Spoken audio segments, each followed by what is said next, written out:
un podcast de Cooperativa.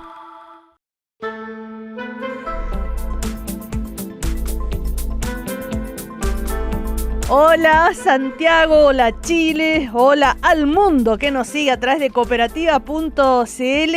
Primer café de día jueves dedicado a la economía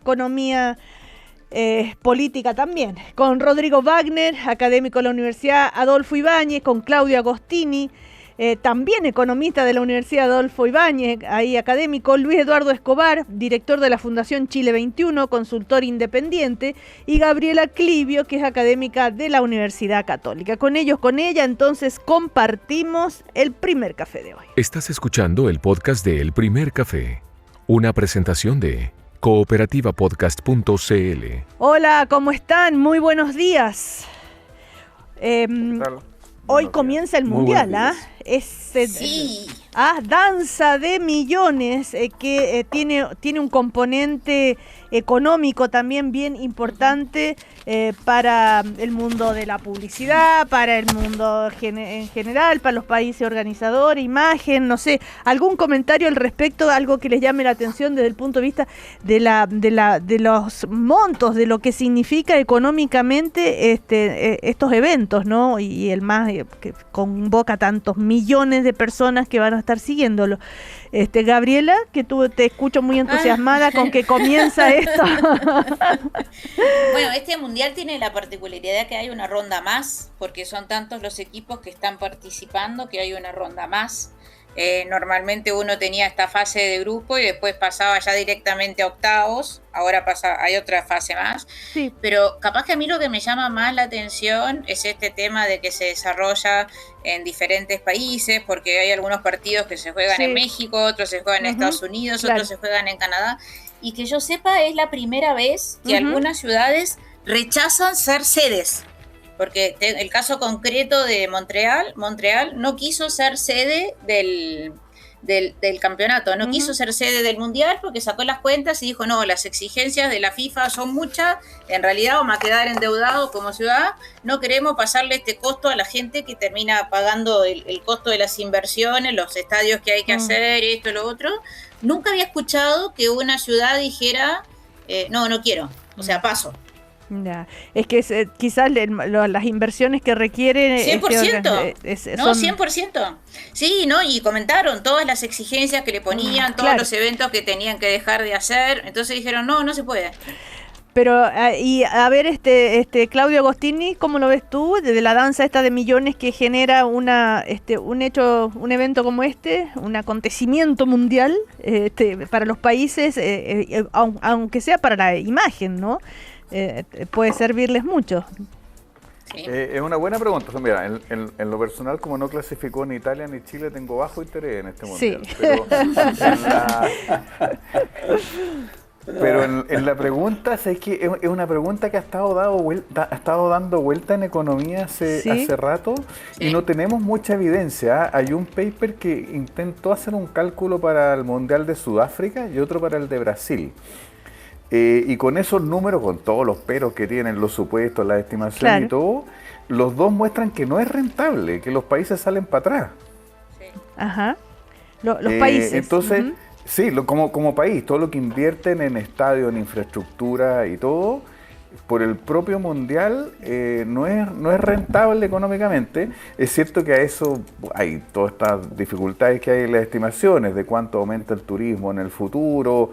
Pero en el momento del mundial, el año del mundial, todo lo que pasa alrededor, y mirado hasta 1 o 2 años después, los números no dan. Y a propósito de lo que mencionaba Gabriela, en algunas ciudades efectivamente salen para atrás. En el caso de Brasil, ese estadio grande que se construyó cerca del Amazonas, no fue rentable, se usó como 2 veces.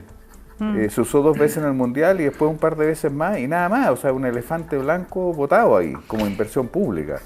Entonces es una buena pregunta que yo creo que los economistas nos hemos aproximado poco a tratar de responderla. Tenemos poca evidencia y la poca que hay no es tan buena. Dicen que el mundial más caro y rentable de la historia, 80.000 millones de impacto económico a nivel global, o sea, no es poco. 80.100 millones de dólares va a mover el negocio del mundial. Entonces, la producción, estoy leyendo cifras. Ahora, pero las entradas son inaccesibles. Sí, bueno, pero sí, carísimas. Sí. Inaccesibles. Sí. El crecimiento, a ver, perdón, Luis Eduardo Escobar. No, a ver, yo al igual que Claudio, no tengo mucha idea de cuáles son los números, pero estaba mirando ahora justamente cuánta plata. Hay ciudades que han gastado entre 15.000 millones de dólares, dice la información a la cual he tenido acceso, y parece que el gran ganador de toda esta cosa es la FIFA. Obvio, que va a ganar claro. Se calcula que va a ganar como 11.000 millones de dólares. Entonces, ¿cómo será que hay el equipo ganador el premio directo son 50 millones de dólares? Que parece que se reparten de distintas maneras dependiendo del país. Claro, pero para la economía en general se mueve la economía de esos países, se mueve mucha plata, el consumo o no, todo lo que está en torno, digamos. A ver, sí, Luis Eduardo. Está bien, pero eso no significa que los países, o como Montreal, por ejemplo, o las ciudades, puedan recuperar la inversión. Y eso, claro, es una cosa distinta. Si tú ya tienes los estadios, por ejemplo, como el caso de Miami, y las otras ciudades, casi todas tenían los estadios hechos, ahí no es tanto problema. Pero para los que tienen que empezar de muy abajo, claro, seguramente es una pérdida. Ahora, también está el tema del turismo, ingresa muchos recursos a los países, por ejemplo, y la cantidad de empleos, 290.000 empleos se van a crear en Estados Unidos, por ejemplo, y que le va, estoy leyendo, se calcula que las 11 sedes van a generar un impacto de más de 5.000 millones de dólares. Aportando hasta 17.200 millones de dólares al PIB del país. Y en México, 1.030 millones por turismo nomás. A ver, Rodrigo Wagner, un comentario al respecto. Yo sé que salimos de lo típico, pero bueno, hoy comienza el Mundial. Yo, Cecilia, muy importante, pero como también un poco sigo los equipos de mi colega Claudio Agostini, y estamos fuera, yo quiero el negocio de Panini. Yo quiero la minita. Notable el negocio de Panini, claro, la figurita. Eso es como tener el Banco Central en la máquina de imprimir billetes. Ese en realidad, cuando sea grande, quiero tener ese negocio. Ajá. Y es fascinante. Fíjate que estaba mirando precios el otro día entre países. Y en Chile vale más o menos un sobre de 7, estaba como un poquito más de $1, 1,1 dólares. Y en Argentina, Uruguay está casi a $2. Entonces, estábamos planificando con mi familia cuántos sobres tendríamos que llevar de Chile para venderlos en Argentina, pero creo que no son exactamente compatibles. Pero eso es solo especulación. Bueno, pero de todas maneras se mueve la economía, digamos, para bien, para mal, si van a ganar muchos, si van a ganar pocos, lo que ingresa o no ingresa, se mueve, mucha plata, es una danza de millón impresionante en estos eventos, ¿no?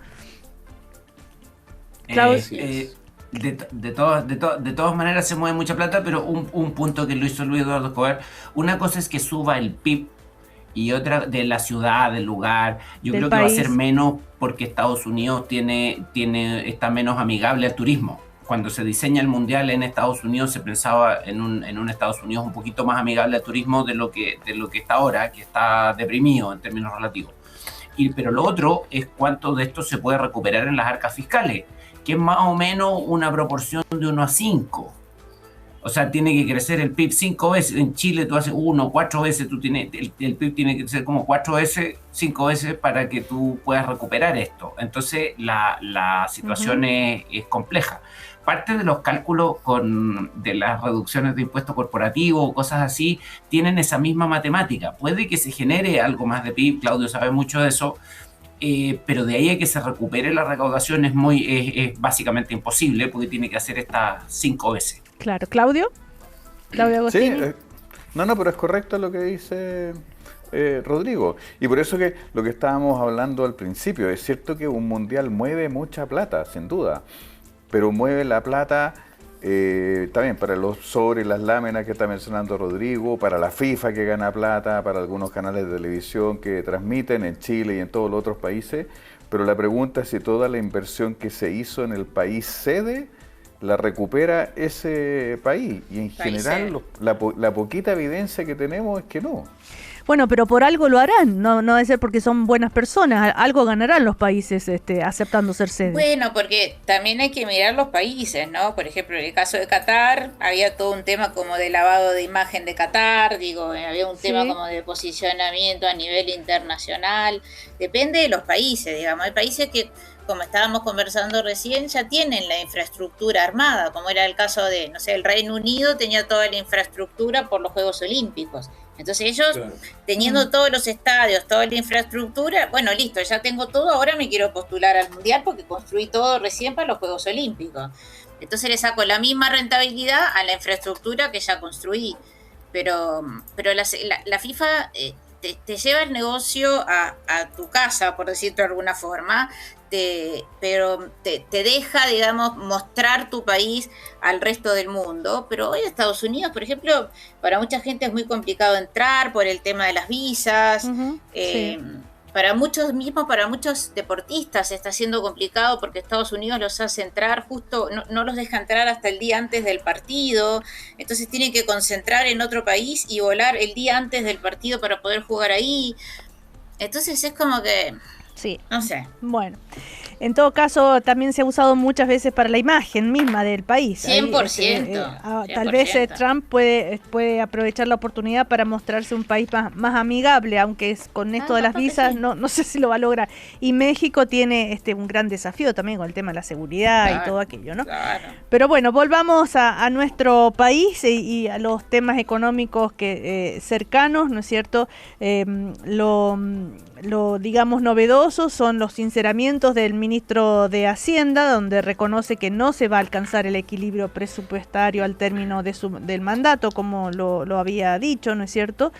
Pero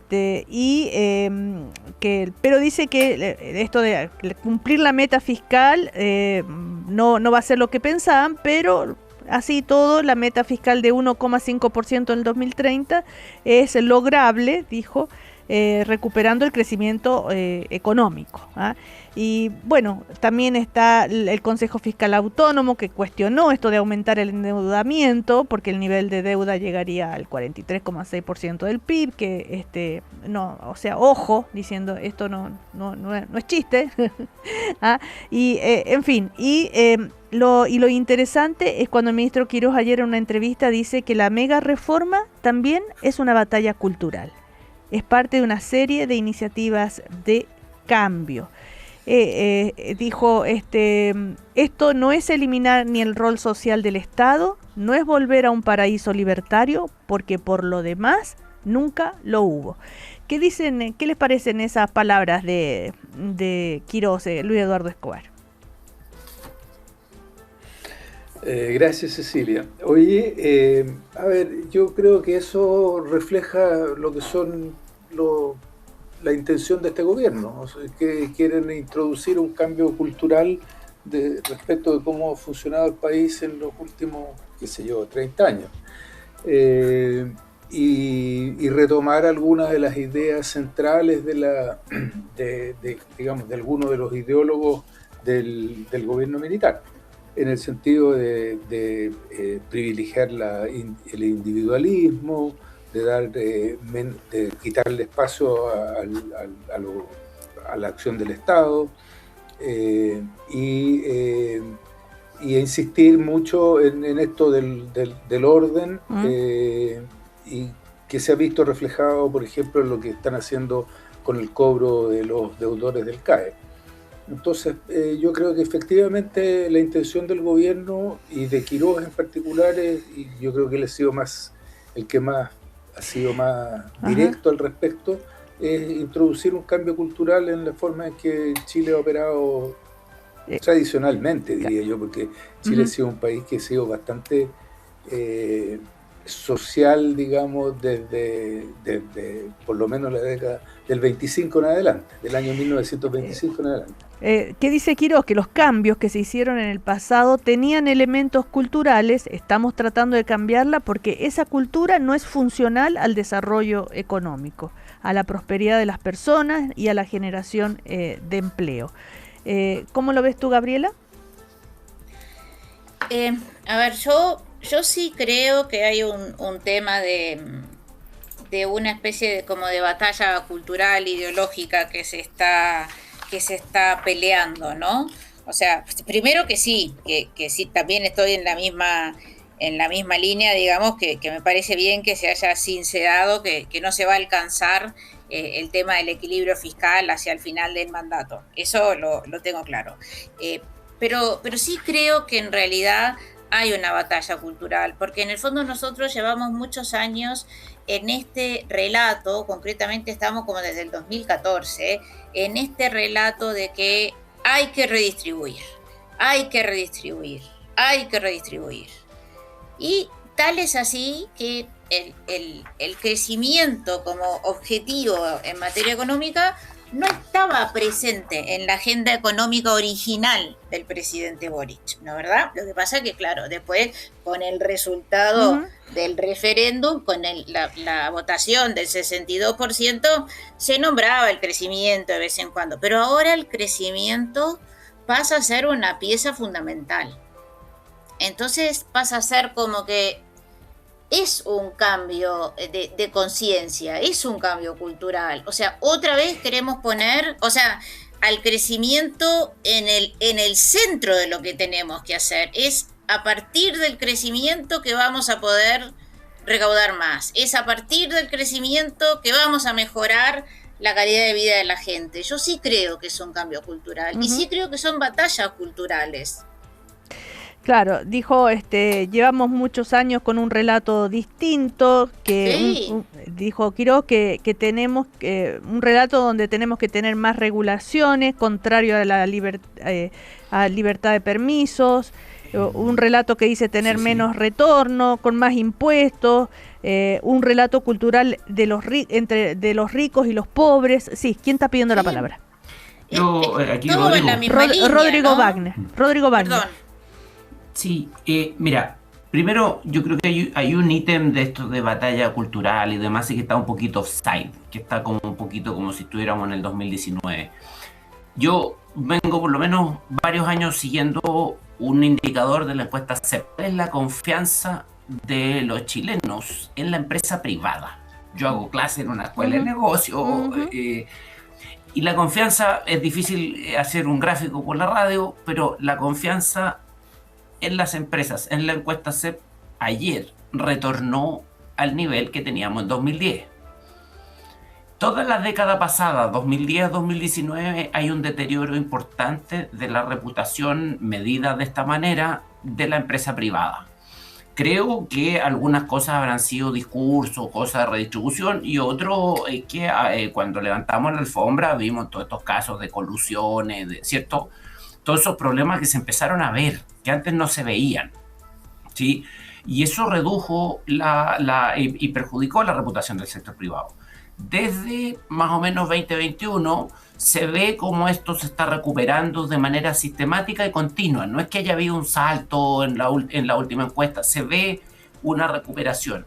Entonces esta idea de que hay una pésima reputación del sector empresarial, oye, estamos a niveles del 2010. Eso es como un primer hecho. Segundo, es que es muy importante la reputación que tenga la empresa en general en la sociedad. ¿Por qué? Porque las investigaciones económicas modernas te dicen, mira, los países cuando creen que la empresa te va a engañar, lo que hacen es que demandan que sus legisladores pongan más regulaciones, más parches antes de la herida y complica hacer negocio. ¿Por qué? Porque después yo no tengo cómo pillarte. Hay cosas, esto se hace con matemática y todo, pero cuando yo confío un poquito más en la empresa, en realidad hay un espacio para ir racionalizando regulaciones que estaban basadas en desconfianzas del pasado. No es que hay que eliminar todas las regulaciones, al revés, pero te ayuda un poco en este momento. Lo que me preocupa un poquito del debate, tal como está de batalla cultural, es que pareciera un poquito, de nuevo, o sea, como si estuviéramos en 2019. Yo creo que ha ocurrido bastante en los últimos 5 años de mejora de la reputación empresarial. Ahora, si yo voy a pedirle plata a empresarios para hacer campaña, una cosa que les digo, no, mira, yo voy a hacer campaña con la batalla cultural, es una excelente cuña de marketing, ¿cierto? Pero ahora cuando hay que intervenir, cuando tú estás en el gobierno y efectivamente quieres dar una buena cara del emprendimiento y de los empresarios, hay maneras de hacerlo que son mejores que entrar en esta batalla. Y lo otro es que si está recuperada la reputación de los empresarios, no es obvio que en la batalla cultural tengamos que meter tanta rebaja de impuestos, digamos, si es que no está compensada, por ejemplo. Claro. Alguien está tecleando y se escucha mucho. A ver, Claudio Agostini. O sea, yo lo primero que quisiera decir es que me llamó mucho la atención el término que usa el ministro, como que se sale del ámbito de la economía y de su rol de ministro de Hacienda. O sea, una batalla cultural me parece un término demasiado grandilocuente, porque de verdad si uno se toma el término en lo que significa, es una discusión mucho más grande que involucra los valores en un país, que opinamos de educación, de los medios de comunicación, de religión, de arte, de los valores compartidos, de inmigración, de los derechos de minorías, de la memoria histórica. Eso es una batalla cultural. Entonces, llevar un tema que es solo económico, en un par de temas que son de prioridad económica y de discusión de política económica, a una batalla cultural, me parece un exceso y una grandilocuencia que no corresponde al tema que se está discutiendo. Tampoco sé si ayuda al debate, y planteado por un ministro de Hacienda no me calza tampoco con su rol de ministro de Hacienda. Entonces yo hubiera preferido algo un poquito más moderado, más razonable, que tiene que ver con lo que yo entiendo que él quiso decir, es bueno, cuáles son las prioridades en la política económica que estamos siguiendo. Y detrás de eso, que es la pregunta que yo entiendo que es de fondo de lo que tal vez quiso plantear, es cuál es el rol que tiene el crecimiento económico en muchas medidas y políticas económicas que estamos haciendo. Y en eso, no sé si hay una batalla que dar. Yo creo que hace rato que hay conciencia en la discusión pública del rol del crecimiento. Es cierto que en algún momento ese rol bajó dentro de las prioridades, y cuando llevamos tantos años creciendo poco, volvió a tomarse conciencia de la importancia que tiene el crecimiento económico, que no hay que dejarlo de lado, y volvió a ser prioridad de hacerse la pregunta de qué medidas tenemos que tomar para poder crecer más, porque eso activa muchas cosas que permiten mayor gasto, mayor productividad, mejor empleo, mejor redistribución y muchas otras cosas que sí están en el interés del país. Entonces, quisiera que se hubiera centrado más en precisamente lo que está tratando de decir a este término que uno dice, bueno, el ministro de Hacienda, ¿qué batalla cultural pretende dar? ¿En cuál ámbito? ¿En inmigración, en derecho a minorías, en la memoria histórica, en la libertad de expresión, en medio ambiente, en religión? ¿De qué estamos hablando? Y yo me sospecho que no es una batalla cultural. Que él habla de batalla cultural, por ejemplo, en conceptos de esto del discurso entre ricos y pobres, en esto de que hay que subir impuestos, en esto de que menos cuidado con los permisos, tener más, que él dice, para él es una batalla cultural. Sí. Pero esa es una discusión de política económica. Sí. Eso es. Claro, pero no es más que eso. Que no estoy diciendo que del sea rol poco, del pero Estado no es más que eso. Y todo eso, ¿no? Ahora, pero es una discusión mucho más grande que lo que hace, por ejemplo, el proyecto de ley que está en el Congreso, que no se hace cargo de muchas de esas cosas que son preguntas mayores. Bueno, vamos a ir a comerciales. A la vuelta ya vamos a seguir entonces con este primer café de hoy dedicado a la economía. Ya volvemos. Estás escuchando el podcast de El Primer Café, una presentación de cooperativapodcast.cl. Seguimos entonces conversando sobre economía con economistas como Gabriela Clivio, Luis Eduardo Escobar, Claudio Agostini, Rodrigo Wagner. Bueno, estábamos hablando, ¿no es cierto? Ya dejaron el pase hecho para lo de la mega reforma.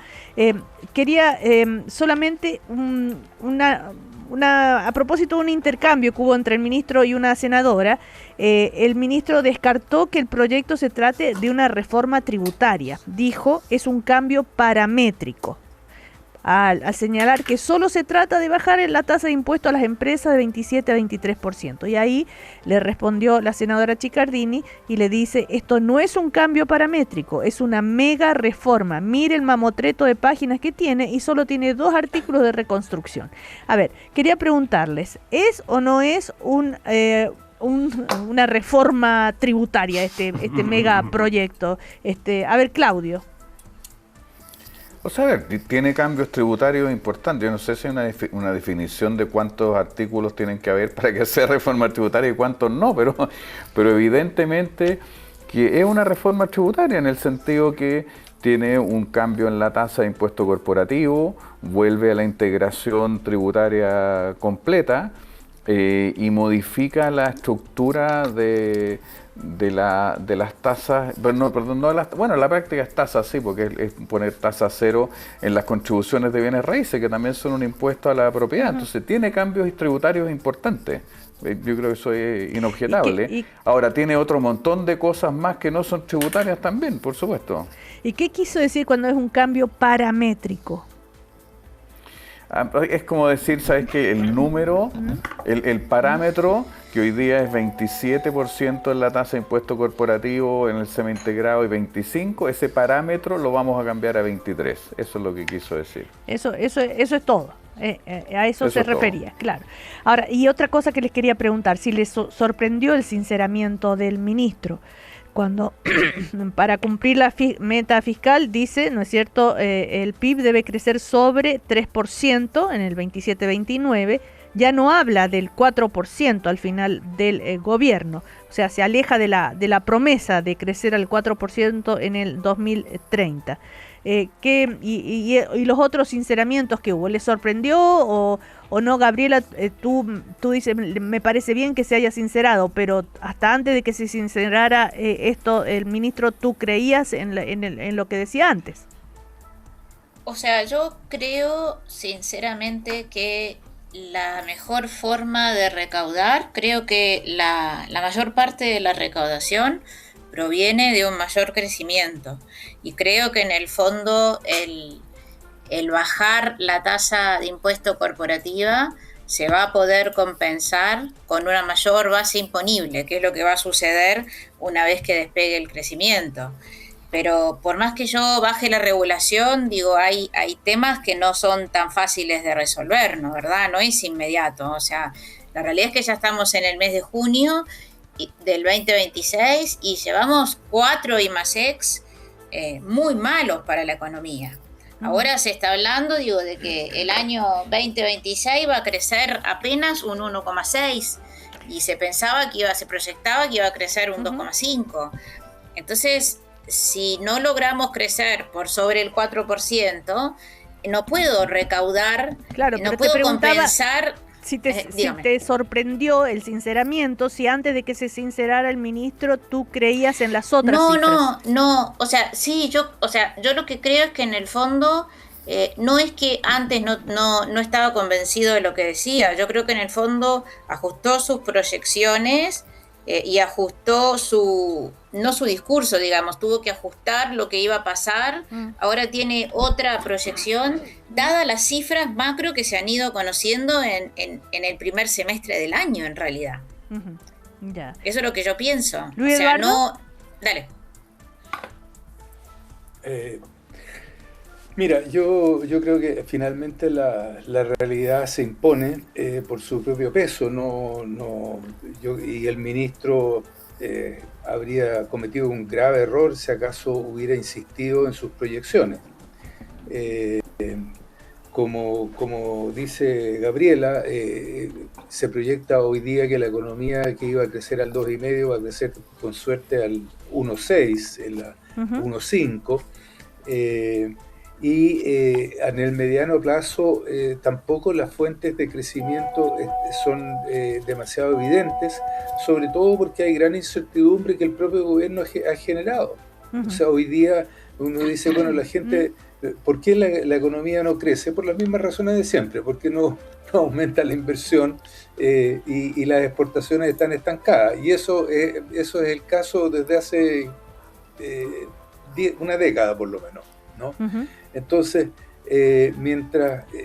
yo creo que el problema que tiene este gobierno y el Ministerio de Hacienda en particular es que tienen un diagnóstico errado de cuál es el problema de la economía chilena, porque la economía chilena no crece. Echarle la culpa a los impuestos nunca fue el problema central que plantearon los empresarios. Entonces, tal vez había una discusión que pasaba con el 12,5% para las pymes a partir del año 27, pero el tema tributario estaba ausente en la discusión hasta que lo planteó la campaña de Kast y el hoy ministro Quiroz. Entonces, la gente cuando tú hablabas con los empresarios te hablaban de permisología, te hablaban de los permisos sectoriales, el sistema de evaluación ambiental, la incertidumbre respecto a cuáles son los programas de inversión del gobierno, si el gobierno iba a apoyar, qué iba a hacer respecto del litio, qué es lo que iba a hacer respecto del hidrógeno verde, y sobre eso el gobierno mutis por el foro. Entonces, que tengamos una tasa de crecimiento relativamente baja y menor a la que el ministro se imaginaba, es bastante grave porque al mismo tiempo insiste en que va a bajar los impuestos. Entonces el problema del déficit fiscal, tal como está empezando a admitir, se está bajando del árbol de a poco, pero tal como está empezando a admitir el ministro Quiroz, los problemas del déficit fiscal van a ser más graves. Y cuando los problemas del déficit fiscal son más graves, suben las tasas de interés, hay más incertidumbre internacional respecto de Chile, y entonces todo eso es negativo a su vez para el crecimiento. Pero si Así que creo que están metidos en un berenjenal. ¿Sí? En un berenjenal.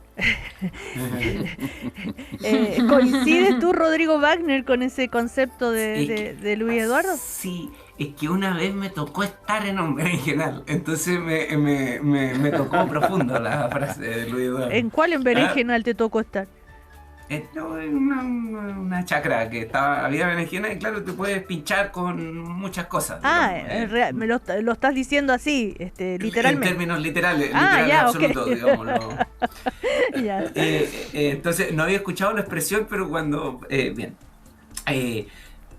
Tres cositas. Uno, estos 4% son aspiracionales, nunca estaban o sea, los calculitos a los que tú llegas, los cálculos del Ministerio de Hacienda que hacen para la reforma de ahora, nunca llegan a 4, ¿cierto? A 4 estructural de largo plazo. Eso es una frase de campaña. Y ser ministro de Hacienda es un poco también el arte de mirar las cuentas fiscales, tratar de dar un discurso económico sin contradecir a tu jefe en la campaña, lo cual es enormemente difícil porque los candidatos a presidente que ganan en la campaña prometen estas cosas de crecimiento y demás y que no están amarrados a la cifra, ¿cierto? Ahora, habiendo dicho eso, yo creo primero de que el 27 puede que haya un crecimiento más alto, pero simplemente por la base de comparación, porque este año va a estar muy malo, ¿cierto? Y no solo por la minería, porque ya estamos viendo una caída muy importante de confianza del consumidor. Y las expectativas del consumidor a 5 años colapsaron 30%. O sea, de toda la encuesta Ipsos que se hace en varios países del mundo, muestra una caída importante, que es un poquito más dramática que la encuesta CEP, porque la encuesta Ipsos es mensual, la tiene el Banco Central, y tú puedes ver cómo de mucha fe en la administración entrante hasta febrero, marzo un poquito, abril, mayo se va a las pailas. Y el otro punto importante es que efectivamente vamos a tener un poquito más de actividad tirada por grandes proyectos de inversión, yo te diría que hacia 28, 29. Y después, en el año 30, donde ponen un crecimiento de 3,5, lo que pasa es que ahí va a entrar un PIB minero más alto porque entran en producción un par de proyectos importantes de escondida, que entraría en producción ahí, lo mismo otro, pero no es, o sea, es PIB, ¿cierto? Pero no es que la economía está al 4% de una manera sustentable o al 3,5%. Yo creo que esos números van a ir bajando con el tiempo, se van ajustando, no los tomaría tan en serio. Sí comparto con Luis Eduardo que en el fondo era razonable que mantuviera un déficit no cero, sino de algo razonable al final del periodo. Quizás lo más simple era que aquí en la campaña se decía que el gobierno Kast iba a hacer unos recortes, 6.000 millones por aquí y por allá. Y lo que uno está viendo es que la propuesta que están haciendo era un poquito la que tenía el programa de Belmatei, como quien dijera, que era apelar a gastos, a crecimientos del gasto muy bajos los próximos años. Pero ya no estamos. Que es más o menos lo que está planteando, campaña. Lo que está sincerando ahora. Claro, pero ya no estamos en campaña. Parece que no se terminará nunca la campaña. Estoy de acuerdo, Cecilia. Lo mismo las acusaciones constitucionales, que ya vamos a hablar. Una pérdida de tiempo. Ya vamos a hablar de eso. A ver, Claudio Agostini, tú coincides que está en un berenjenal y también vieron que ayer en la encuesta CEP, cuando le preguntan sobre la economía y sobre el futuro de la economía, la percepción es negativa, tanto de cómo está la economía actual y cómo va a estar y que si se va a poder cumplir las promesas. Tampoco hay mucha buena respuesta positiva a aquello. Claudio. O sea, a diferencia de Rodrigo, nunca he estado en un berenjenal, así que no tengo cómo comparar. Pero sí quisiera decir un par de cosas que me parecen relevantes. Lo primero es, me parece bien que el ministro haya sincerado las cifras. Ahora, no es una sorpresa porque es lo que la mayoría de los economistas dijo y ha dicho hace un buen rato, que esta lógica, dos cosas. Uno, que el ministro ha dicho que iba a recortar 6.000 millones, y todo el mundo le dijo, ojalá, pero es muy, muy difícil, no se puede. Bueno, y esto sincera que efectivamente no es tan fácil, que probablemente no va a poder, que todos se lo dijeron más allá de lo que él decía. Lo segundo es que si ya teníamos un déficit fiscal y uno necesita que converja el ingreso permanente con el gasto permanente para reducirlo y llevarlo a cero, que es lo que él había planteado, implica efectivamente un recorte de gasto o un aumento de ingreso, una mezcla de los dos. El gasto no va a poder recortarlo todo lo que dijo, y sobre eso manda un proyecto de ley al Congreso que tiene cosas buenas, por supuesto, tiene otras cosas que uno podrá discutir, pero que aumenta el problema porque genera más déficit. Entonces, si ya tenemos un problema, ya es difícil cortar tanto gasto, me autoimpuse la meta de 0%, y el primer proyecto de ley que mando al Congreso agrava el problema, porque aumenta el déficit, lo cual implica que si no hago nada más tengo que recortar aún más gasto de lo que ya había dicho y que se veía difícil. Bueno, el problema es mayor y está bien que se sincere. Y en eso yo creo que esto es lo otro que me parece relevante decir, porque ha salido en la discusión y me sorprende que todavía algunos estén pegados en algo que no pase, que no va a pasar.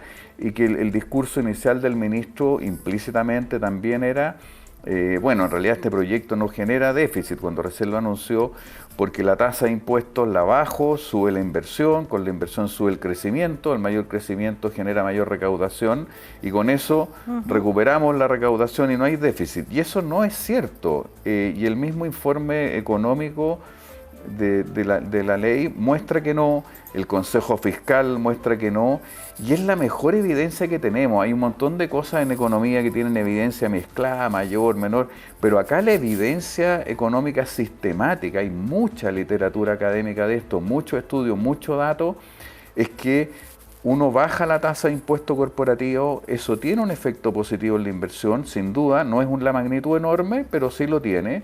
Esa mayor inversión sí genera mayor crecimiento, también es cierto. Ese mayor crecimiento genera mayor recaudación, también es cierto. Hasta ahí todo va muy bonito. Pero esa mayor recaudación al final suele ser, en todos los estudios que hay, todos los datos que hay, entre 1/3 y 1/4 de la recaudación inicial que perdiste. Entonces, hace mucho rato que en economía se sabe que esas rebajas de impuestos no se pagan a sí mismas y te generan un déficit fiscal. Y con eso no estoy diciendo que haya que hacerlo o que no haya que hacerlo, sino que hay que hacerlo sabiendo cuál es el efecto final. Y el efecto final es que te va a generar mayor déficit y tienes que ver si lo quieres compensar o no, y si los compensas con ingresos de otro lado o bajando gasto. Pero esta magia de que el impuesto se paga por sí solo y la recaudación al final en el neto no se pierde, no es verdad. Y me alegro que el ministro finalmente haya sincerado esos datos, porque es lo que todo el mundo dijo y al principio había algo de negación al respecto, me parece a mí. El otro hecho es lo que pide al Congreso para elevar el endeudamiento, ¿no es cierto? Ayer la Comisión aprobó el proyecto y pasa a la sala de la Cámara, ¿no es cierto? El proyecto que eleva el endeudamiento público hasta 6.200 millones de dólares, la autorización máxima que tiene el fisco para emitir deuda este año. Ya lo hemos comentado en otros cafés, y queda siempre nítido que hay dos posturas, los que creen que sí va a resultar, los que creen que no va a resultar, por los argumentos válidos y fundamentados de cada uno, ¿no? Pero esto de la deuda, de pedir esta deuda, ¿qué te parece a ti, Luis Eduardo? Bueno, a ver, yo creo que de nuevo es consistente con lo que viene haciendo el ministro. O sea, él ha dicho desde el principio que aquí hay una crisis fiscal importante que le dejaron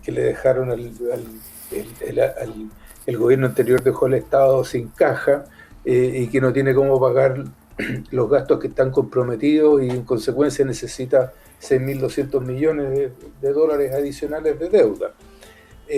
A mí la verdad es que todavía no me termina de convencer la cifra, creo que no la ha sustentado totalmente.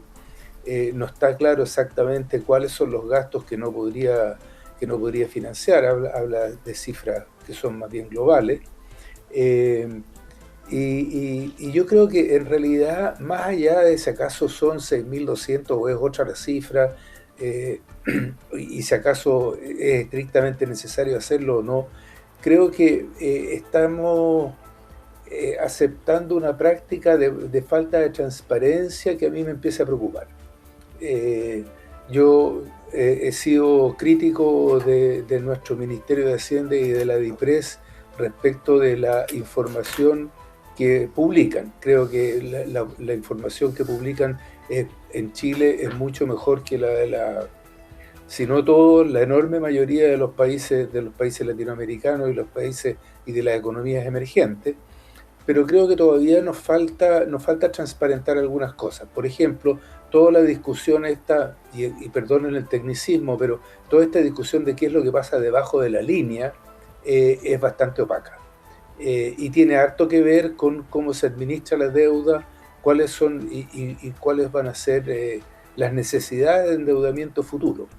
Entonces, yo creo que el ministro está siguiendo una práctica que no es positiva para el país, y que yo le pediría que fuera un poco más transparente en cuanto a sustentar bien esta cifra de 6.200. A ver, él dijo que esta necesidad de deuda se deriva de la profundización del déficit fiscal que se había proyectado cuando se hizo la ley de presupuesto del año pasado, monto que aumenta en 3.800 millones de dólares las necesidades, 900 millones de dólares por efecto del tipo de cambio, 1.500 millones de dólares en compromisos ineludibles de pago reflejados en el nivel de deuda flotante, que es alarmantemente elevado, y el bajo nivel de caja. Esos son los argumentos que ha dado. A ver, Gabriela, antes de irnos a comercial. Pero a mí me gustaría, bueno. Lo que pasa es que a mí me gustaría ver la descomposición de eso. Bueno, porque esos son grandes titulares nomás, no me explican dónde está el problema. A ver, Gabriela, sí. Bueno, yo quería decir que para mí estaba desglosado, porque yo veo que esto me lo desglosan entre la deuda, lo que me habían contado, el pago a proveedores. O sea, yo creo que está bastante desglosado. O sea, yo quisiera hacer hincapié en que a mí me parece que el nivel llegue al 43,6% de deuda sobre el PIB. nosotros estamos diciendo, sí, no queremos que llegue al 45, pero el mismo Fondo Monetario dice que en el fondo nosotros tenemos más que holgura para poder incluso tener un porcentaje de deuda sobre PIB mayor. Países que tienen la misma calificación de riesgo que Chile tienen un porcentaje de deuda sobre PIB mucho mayor que Chile. Y entonces ¿por qué se hicieron tantas críticas a el nivel de deuda del gobierno anterior? Bueno, pero porque el gobierno anterior gastó... Perdón, Gabriela, me encanta escuchar que repites exactamente mis mismos argumentos de la vez pasada. No, yo no recuerdo lo que habías comentado la vez pasada, pero lo que estoy comentando es la pregunta de ahora. O sea, yo lo que estoy diciendo es que ¿por qué se comentó tanto? ¿Por qué hay tanto problema? ¿Por qué se dijo tanto con respecto al gobierno anterior? El gobierno anterior básicamente financió gasto corriente con los recursos que habían ahorrados en el Fondo Soberano. Los recursos que están ahorrados en el Fondo Soberano, en el FES... al límite de la deuda, nada más. Eso está bien, pero lo que pasa es que además de todo estaba el tema de la deuda. Entonces, o sea, hay una combinación Gabriela, de cosas que pasaron. Conclusión, para que quede claro tu punto de vista, no es tan grave endeudarse, todavía hay holgura, hay espacio para endeudarse. Eso es. Sí. El ministro recalcó que va a mantener el 45%, Rodrigo, salvo que pase una... Sí. Entonces, él es de la opinión de que no quiere endeudarse más.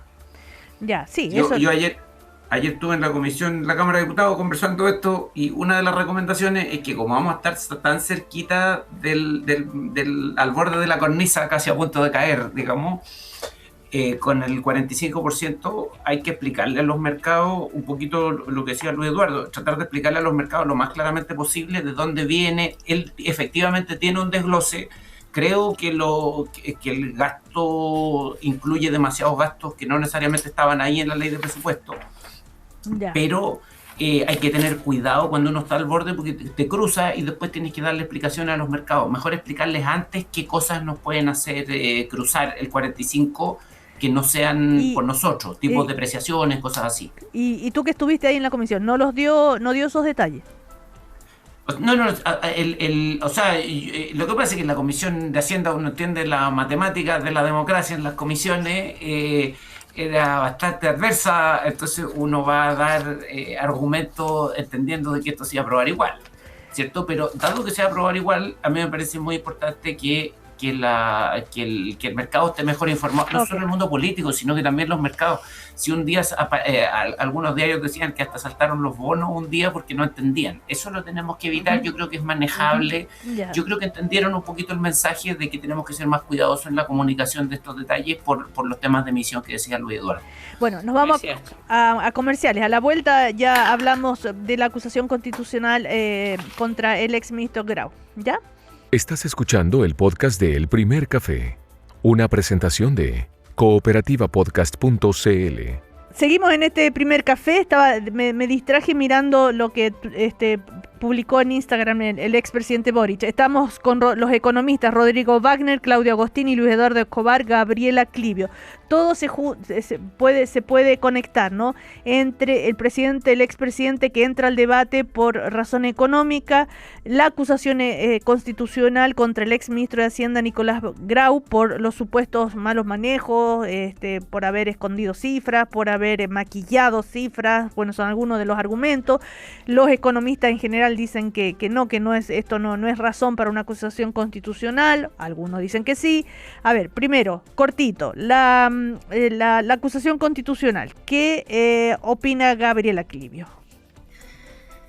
Y yo encuentro que en el fondo la acusación constitucional no se justifica, digamos, y en realidad no solamente no se justifica, sino que daña mucho a Chile como imagen. Entonces digo, la verdad que no es que me parezca que Grau ha hecho un buen trabajo particularmente, en realidad, pero me parece que Chile está por sobre las personas que tienen cargos públicos en Chile, en realidad. Me parece que en el fondo, digo, no tenemos una justificación como para hacer una acusación constitucional, ¿no? Me parece que en el fondo está muy por arriba de las personas el tema de la imagen país y el tema de la credibilidad y la reputación que ha construido Chile en mucho tiempo, como para, no te digo echarla a perder, pero como para deteriorarla por un capricho. Un capricho.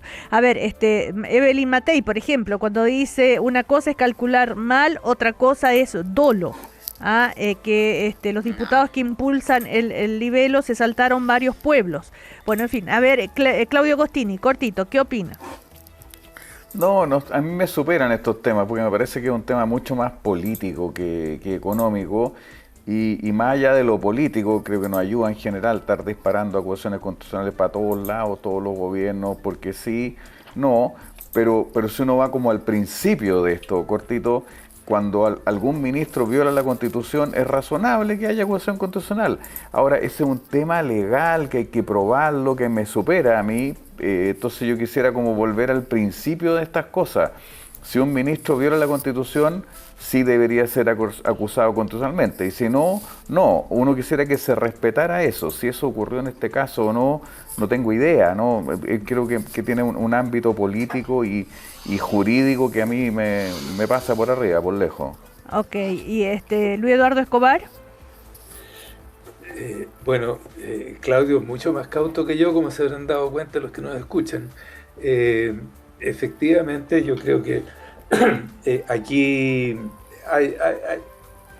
creo que tiene que ver con cosas políticas más que con cosas técnicas, y efectivamente los juristas tendrán que pronunciarse sobre si hay violación a la Constitución o no, pero a mí en una primera pasada no me parece que haya una violación a la Constitución por hacer mal las proyecciones. Yo creo que hay acuerdo transversal de que las proyecciones de ingreso estaban mal hechas, y lo curioso es que hasta ahora no está muy claro cómo se va a solucionar eso. Entonces, pero creo que no es una buena cosa, como decía, y en eso sí estoy de acuerdo con Gabriela, no es una buena cosa para el país que andemos haciendo acusaciones constitucionales. Pero hay argumento, a ver, frecuencia. hay más de 50 economistas que publicaron una carta, economistas con otras sensibilidades políticas distintas al gobierno anterior, digamos, que rechazando esto, dice que las proyecciones fiscales y de deuda pública constituyen ejercicios técnicos que dependen de supuestos acerca de la evolución futura de variables económicas, financieras y fiscales. Entonces, no es dolo, digamos, pero ahí está el cuento. Entonces la gente no entiende muy bien, sí. Porque los economistas parecen astrólogos, entonces todos hacen calculando qué, si pasa aquello, ¿es así? No es así. Rodrigo, a ver, espérate, Rodrigo, dame un segundo. Sí. Yo creo que hay acuerdo de que de que había un problema con las proyecciones. Eso no cabe ninguna duda. Y además fueron 2 años seguidos, no fue solo el último año. Entonces, y se venían arrastrando desde antes, y es una cosa que no se solucionó y que yo creo que hay que abordar, pero hay que abordarlo seriamente, y la acusación constitucional nos sirve para resolver el problema. Uh-huh. A ver, perdón, Rodrigo. Rodrigo Wagner.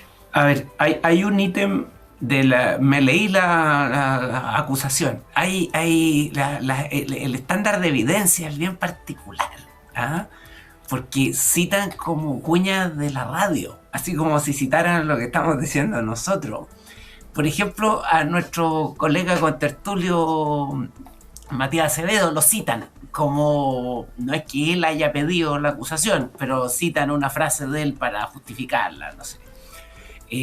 Lo otro es que el otro estándar de evidencia que es realmente sorprendente es esta idea de que hay un error aritmético en alguna parte.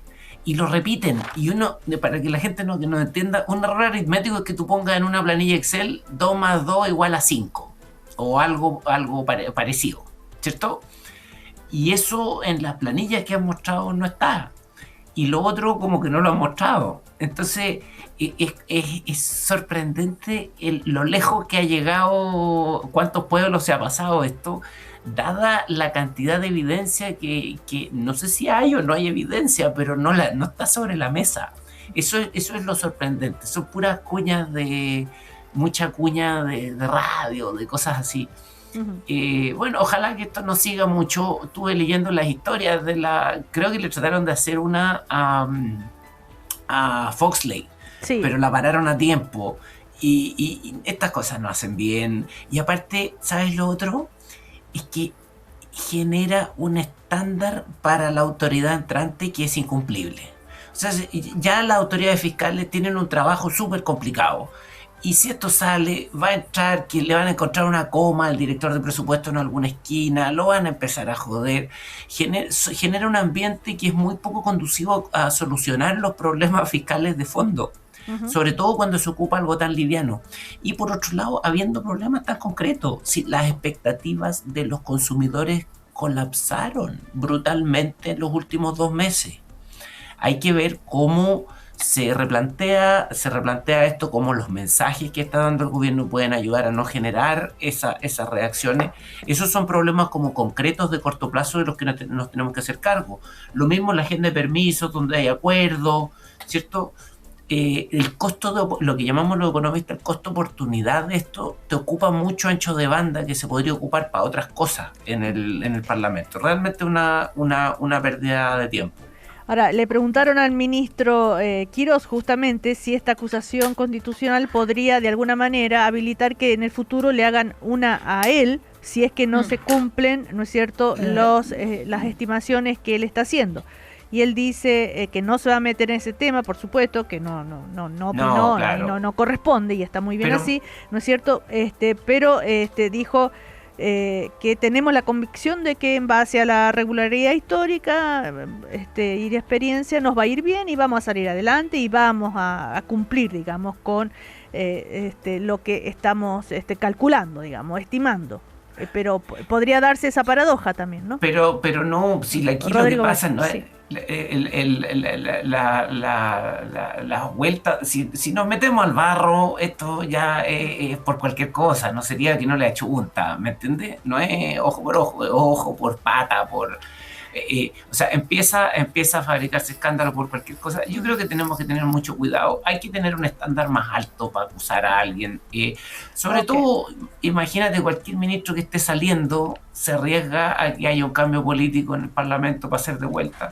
Lo que pasa es que la matemática de la Cámara de Diputados ahora hace de que sea muy difícil hacer acusaciones constitucionales que aprueben la Cámara de Diputados en contra de alguien de gobierno o algo así por ahora, ¿cierto? Pero yo creo que todo esto es sorprendente. Ojalá pase pronto y estemos hablando de las cosas que importan, porque esto sobre todo nos distrae.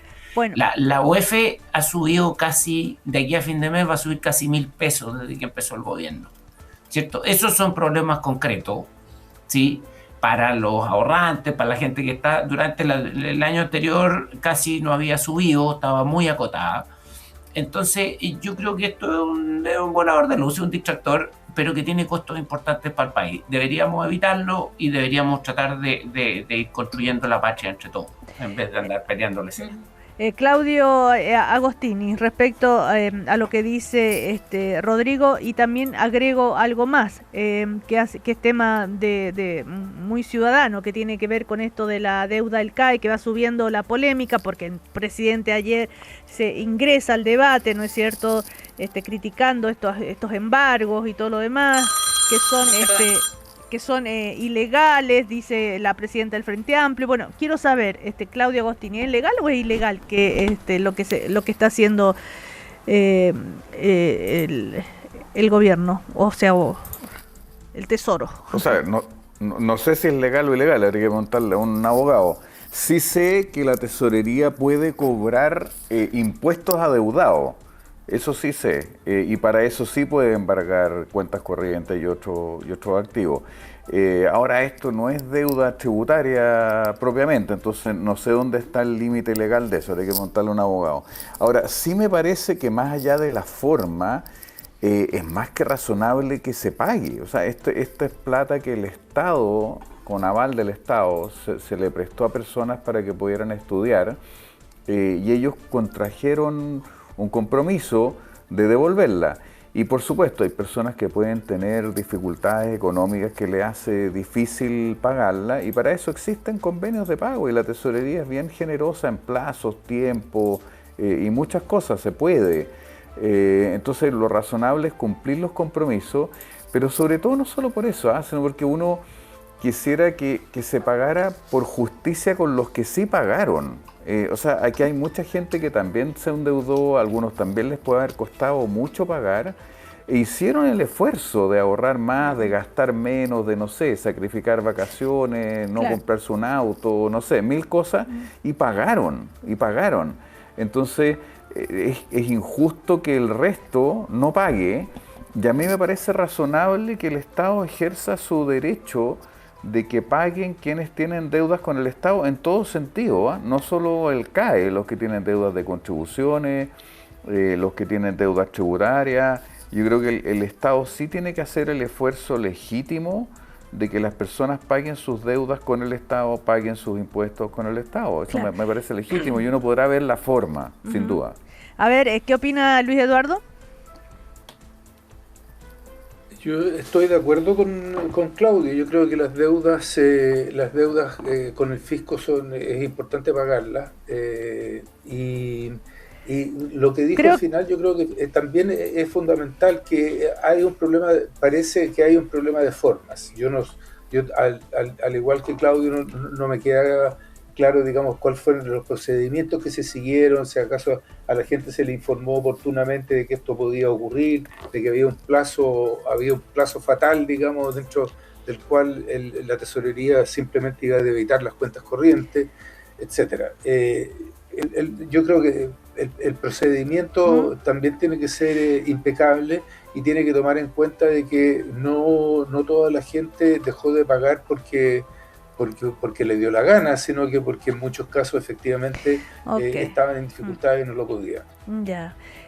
Bueno, el asunto, Gabriela, me imagino que más o menos y los cuatro están en la misma línea. ¿Alguien tiene una opinión distinta? Sí, o sea, no, yo estoy en la misma línea, solamente ¿puedo comentar algo? Comentar algo que me parece que en el fondo, digo, esto también estamos metidos en este problema, digamos, porque fue una de las promesas de campaña del expresidente Boric, claro, ¿no? que es lo que se le está reprochando, y, claro, es el tema, ¿no? Que ¿cómo le prometer a la gente que adquirió un compromiso que ahora no lo pague y otros sí pagaron? O sea, claro, el compromiso de condonar la deuda, y que eso habría generado que más personas se dejaran de pagar. Muchas personas dejaron de pagar. Claro.